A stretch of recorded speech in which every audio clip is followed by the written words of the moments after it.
sedang melalui krisis COVID-19. COVID-19 telah menyebar di 189 negara. Assalamualaikum warahmatullahi wabarakatuh. Selamat pagi, salam sejahtera bagi kita semua. Yang saya hormati Ibu Sari Rahayu Hidayat SPD selaku Guru Bahasa Indonesia dan teman-teman semua yang saya banggakan. Hadirin yang saya hormati. Pertama-tama dan yang paling utama, marilah kita panjatkan puji dan syukur atas kehadiran Allah Subhanahu wa Ta'ala, karena berkat rahmat dan hidayahnya lah kita dapat berkumpul di sini dalam keadaan sehat walafiat, tanpa ada suatu halangan apapun. Walaupun sekarang kita hanya bisa bertatap muka melalui video. Tak lupa pula ucapan salawat dan salam kita curahkan kepada junjungan Nabi besar kita, Nabi Muhammad SAW, dengan mengucapkan Allahumma sholli ala Sayyidina Muhammad wa ala alihi Sayyidina Muhammad. Ada pepatah mengatakan, tak kenal maka tak sayang. Maka dari itu izinkanlah saya untuk memperkenalkan diri. Perkenalkan, nama saya Siti Nur Salama, saya dari SMA Negeri 2 Cibinong, kelas 11 MIPA 8. Hadirin yang berbahagia, izinkanlah pada kesempatan ini saya akan menyampaikan ceramah yang berjudul Pendidikan di Masa Pandemi COVID-19. Seperti yang kita ketahui bahwa semua manusia berhak atas pendidikan, termasuk rakyat Indonesia. Hal tersebut telah tertuang dalam Undang-Undang Dasar 1945 dan dikonkretkan lebih lanjut dalam Undang-Undang Nomor 20 Tahun 2003 mengenai Sistem Pendidikan Nasional.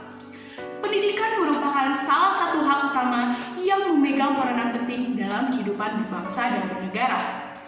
Nelson Mandela, seorang pejuang hak asasi dan presiden kulit hitam pertama di Afrika Selatan, pernah berbicara, "Education is the most powerful weapon which you can use to change the world." Kurang lebih artinya, pendidikan adalah senjata paling ampuh untuk mengubah dunia. Jadi, tanpa adanya pendidikan, kita tidak akan mengenal bagaimana dunia ini berkembang. Namun, seperti yang kita ketahui bahwa saat ini dunia sedang dilanda pandemi suatu penyakit yang menular, yaitu COVID-19 atau lebih dikenal dengan nama virus corona. Virus corona atau COVID-19 yaitu Coronavirus Disease 19 merupakan pandemi yang pertama kali ditemukan di Wuhan, China pada akhir Desember tahun 2019. Virus ini mampu menginfeksi sistem pernafasan melalui cairan seperti tetesan atau droplet ketika seseorang yang terinfeksi sedang batuk atau bersin, atau bisa melalui benda-benda yang terkontaminasi. Kemudian, virus ini juga akan mudah menginfeksi orang yang memiliki imun tubuh yang lemah, bahkan dapat berujung pada kematian. Virus corona menyebar dengan sangat cepat hingga ke seluruh wilayah, termasuk Indonesia yang menjadi salah satu negara dengan jumlah aktif COVID-19 terbanyak di Asia. Tercatat sebanyak 2,03 juta jiwa sudah terinfeksi virus COVID-19 sejak awal bulan Maret tahun 2020 hingga saat ini.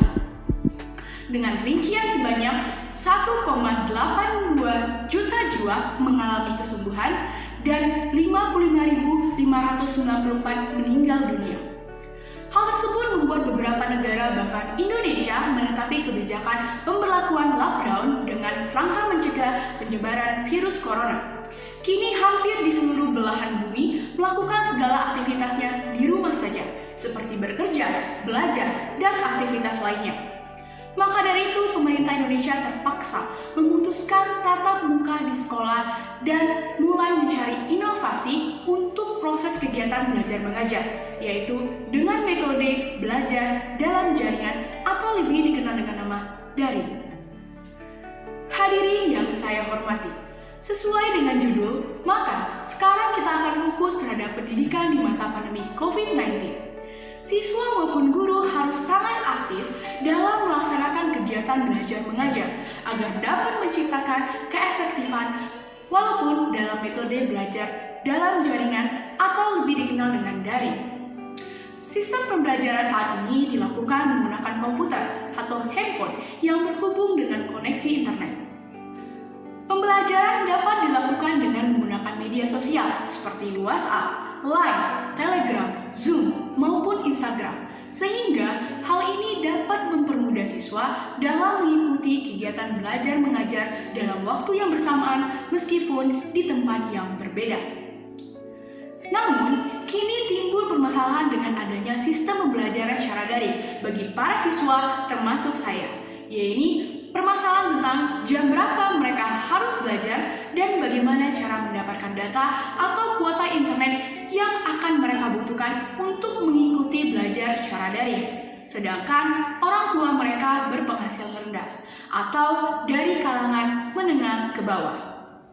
Hingga akhirnya hal seperti ini dibebankan kepada orang tua siswa yang ingin anaknya tetap mengikuti pembelajaran daring. Pembelajaran daring tidak bisa lepas dari jaringan internet. Koneksi jaringan internet menjadi salah satu kendala yang dihadapi siswa bagi mereka yang tempat tinggalnya sulit untuk mengakses internet.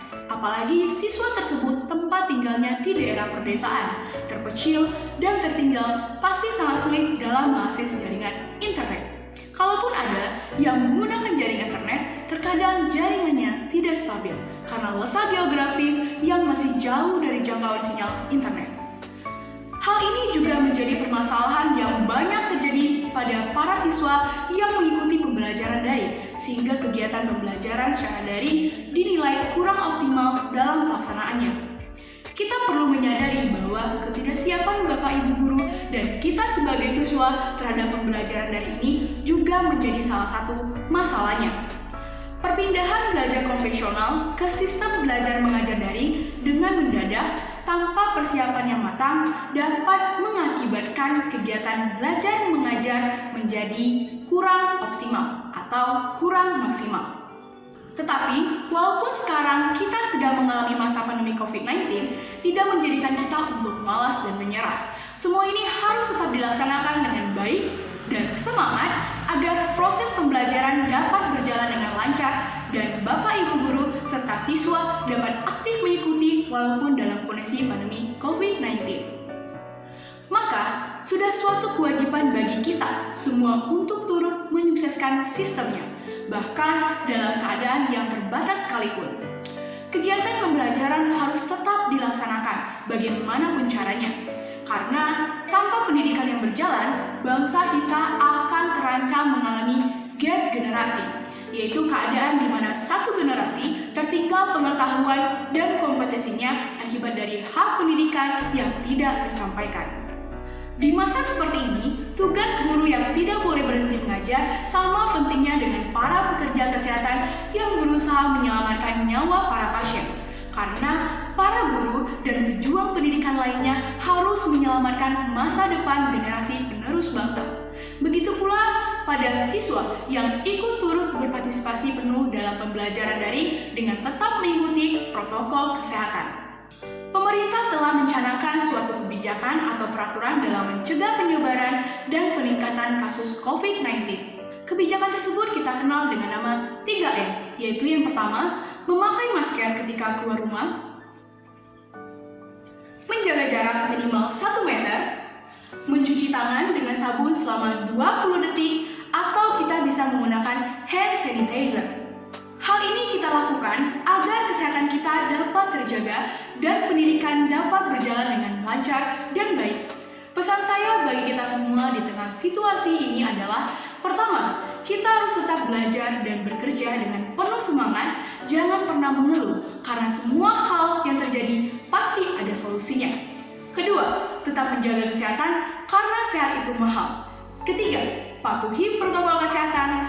Dan yang keempat, kita jangan pernah lupa untuk menyerahkan situasi ini sepenuhnya kepada Allah Subhanahu wa Ta'ala agar kita semua selalu dalam lindungannya dan pandemi ini segera berakhir agar bumi yang kita cintai ini pulih kembali. Hadirin yang saya hormati, sebelum saya mengakhiri ceramah singkat saya mengucapkan terima kasih banyak kepada Bapak Ibu guru dan teman-teman semua yang sudah mendengarkan dan meluangkan waktunya untuk mendengarkan ceramah singkat dari saya. Saya juga mengucapkan terima kasih sebesar-besarnya kepada ibu Sari Rahayu Hidayat SPD selaku guru dan pembimbing saya. Tanpa adanya bimbingan dari Ibu, tentu ceramah melalui video ini tidak dapat terlaksana. Apabila ada kesalahan yang saya perbuat atau ada perkataan yang kurang berkenan, saya mohon maaf. Dan saya dengan senang hati menerima segala saran dan masukan dari para hadirin. Demikian ceramah singkat yang dapat saya sampaikan. Semoga melalui ceramah ini dapat memberikan manfaat dan menambah wawasan bagi kita semua. Wassalamualaikum warahmatullahi wabarakatuh. Sampai jumpa dan salam sehat. Semoga masa pandemi COVID-19 ini segera berakhir dan kita kembali ke kehidupan normal seperti biasanya.